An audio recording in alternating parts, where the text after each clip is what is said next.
قوم عاد ایک ایسی قوم تھی جو بڑے طاقتور تھے۔ 40 ہاتھ جتنا لمبا قد، 800 سے 900 سال کی عمر، نہ بوڑھے ہوتے، نہ بیمار ہوتے، نہ دانت ٹوٹتے، نہ نظر کمزور ہوتی، جوان تندرست و توانا رہتے، بس انہیں صرف موت آتی تھی اور کچھ نہیں ہوتا تھا۔ ان کی طرف اللہ تعالیٰ نے حضرت ہود علیہ السلام کو بھیجا۔ انہوں نے ایک اللہ کی دعوت دی، اللہ کی پکڑ سے ڈرایا، مگر وہ بولے، اے ہود، ہمارے خداؤں نے تیری عقل خراب کر دی ہے، جا اپنے نفل پڑھ، ہمیں نہ ڈرا، ہمیں نہ ٹوک۔ تیرے کہنے پر کیا ہم اپنے باپ دادا کے چال چلن چھوڑ دیں؟ عقل خراب ہو گئی ہے کیا تیری؟ تیرے کہنے پر چلیں تو ہم بھوکے مر جائیں۔ انہوں نے شرک، ظلم اور گناہوں کے طوفان سے اللہ کو للکارا، تکبر اور غرور میں بدمست بولے۔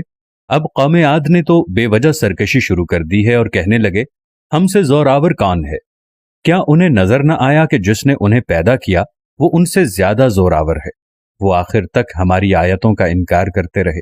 کوئی ہے ہم سے زیادہ طاقتور تو لاؤ نا، ہمیں کس سے ڈراتے ہو؟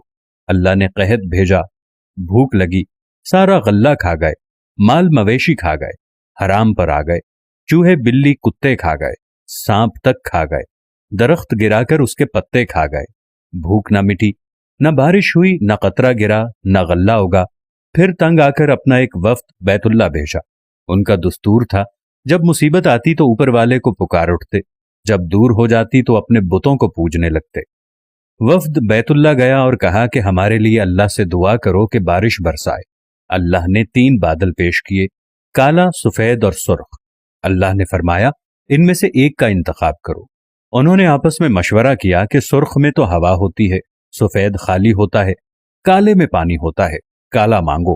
اللہ نے فرمایا، واپس پہنچو، بادل بھیجتا ہوں۔ وہ خوشی خوشی واپس آئے، سب لوگ ایک میدان میں جمع ہوئے۔ بادل آیا، وہ ناچنے لگے کہ اب بارش ہوگی، قحط مٹے گا، کھانے کو ملے گا۔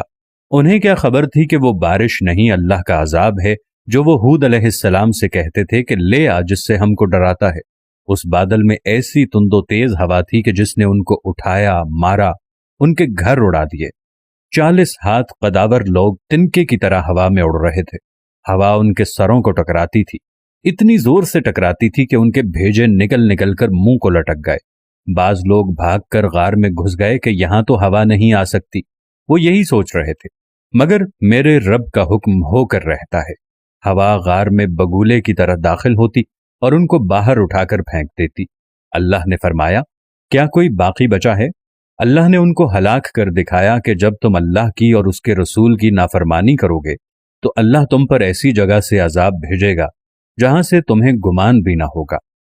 جو گناہ قوم عاد نے کیا، کیا وہ ہم نہیں کر رہے؟ کیا ہم اللہ کی حدوں کو پار نہیں کر رہے؟ توبہ کرو، اللہ سے ڈرو، نماز پڑھو، قرآن پڑھو۔ جن گناہوں کو ہم معمولی سمجھتے ہیں، اللہ نے ان گناہوں پر پوری پوری قومیں زمیں بوس کر دی ہیں۔ استغفر اللہ، اے اللہ ہم سب کی زندگی میں آسانیاں عطا فرما، آمین یا رب العالمین۔